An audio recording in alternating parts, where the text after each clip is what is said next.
Hey guys, how's it going? Dudey here. I am back with another video, and today we are looking into the tragic case of Arthur Labinjo-Hughes that you may have heard of recently, because there is now going to be a brand new law in place called Arthur's Law. We will get into the case, we will get into the law in this video. Before I get into that though, guys, if you could hit the like button, hit the subscribe button, hit the notification bell, check out all the things in the description. I have a Facebook page, for example, if you go over and like that, that would be amazing. Okay, let's get on with the case. Arthur Labinjo-Hughes was just 6 years old when he succumbed to injuries sustained from malnourishment and torture at the hands of his father and his stepmother. How could this happen? Well, Arthur initially lived with his biological mother, Olivia Labinjo-Hughes. Olivia and Arthur's father, Thomas, broke up shortly after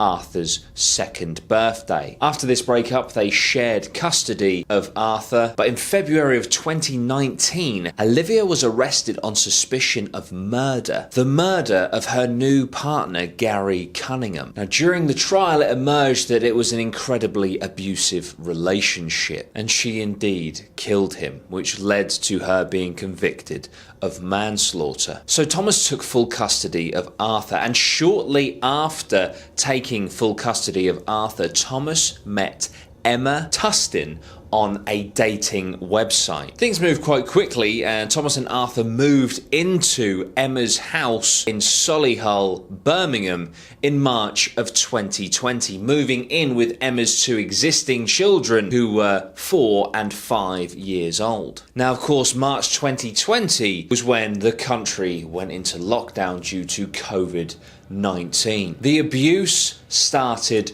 rapidly, so quickly that just a month later, in April of 2020, police and authorities were tipped off that some abuse may be happening. This was from Thomas's mother, who'd witnessed bruising on Arthur's back, as well as Emma's parents, also anonymously tipping off the authorities. Arthur had told his grandmother that Emma threw him into a load of chairs, causing the bruising on his back, and whilst doing so screamed at him that he was an ugly brat. Shockingly and astonishingly, the authorities decided that everything was fine and that there was no cause for concern. This was, of course, a grave mistake on the authorities' part. From then on, all of Arthur's injuries were deflected and explained away by Thomas and Emma as him playing too roughly and getting bruised playing with the other kids, or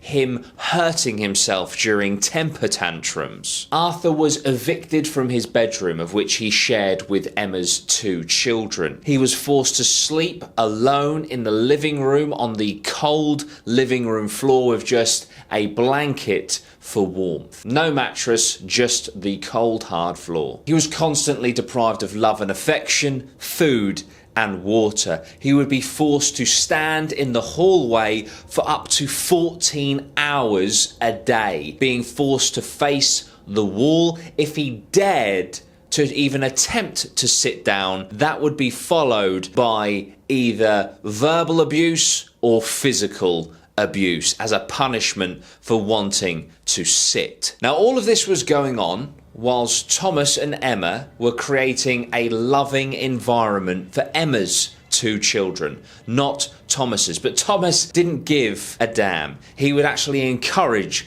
this abuse in an attempt to impress Emma, which absolutely blows my mind. They would be having fun times in the living room, sometimes having treats, often eating things like McDonald's with the children, excluding Arthur. Arthur standing in the hallway, having to listen to all of these fun times, having to watch them eating and drinking, and all that time confused, alone, abused, wondering why he was not allowed to get involved. A lot of these horrendous ordeals were actually caught on indoor CCTV cameras that the family had set up in the living room. Now, I'm not going to put these videos in this video today. I think that they are too harrowing. However, if you just YouTube it, you will be able to find these videos if you choose, but that is entirely up to you. A few days before his death, Arthur was incredibly malnourished and frail. On June the 16th, Thomas left Arthur with Emma, leaving with Emma's 2 children to go to the supermarket. It was then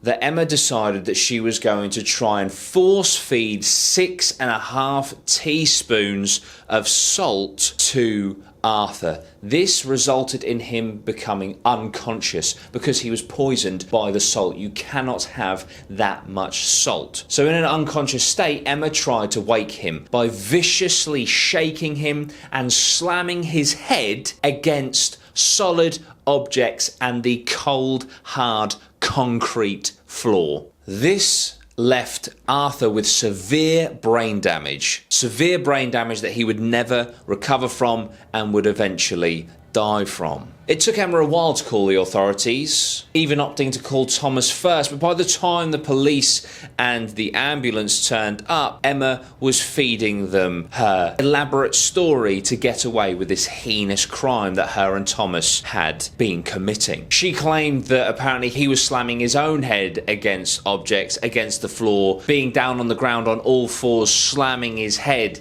into the ground until going unconscious. All of this, of course, was complete BS. This total fabrication of the truth continued into their defense in the courtroom, but fortunately everyone saw through this facade straight away, massively helped by the autopsy that revealed that at the time of death he had over 130 injuries on his body, as well as, of course, the salt poisoning. Arthur's grandmother, Thomas's mother, said Arthur was a happy, contented, thriving boy who would be alive today had her son not met Tustin. It's easy to blame Tustin for this, however, Thomas stood by and even encouraged this abuse. The judge said to Hughes that his infatuation with Tustin led to the total obliteration of love that he had for Arthur. Tustin was sentenced to a minimum of 29 years in prison, and Thomas was sentenced to 21 years in prison. Now, after all of this, Arthur's law is being put into place. This is being backed by Parliament, by Boris Johnson even commenting on it. The new law will be called Arthur's Law in memory of the 6-year-old, and Boris Johnson has backed the proposal, saying anyone who plans then carries out the murder of a child should never be released from prison.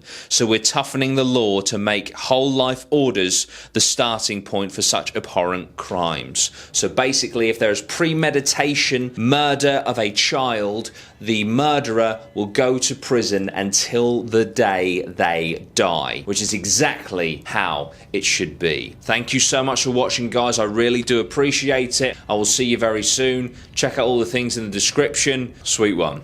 Geese.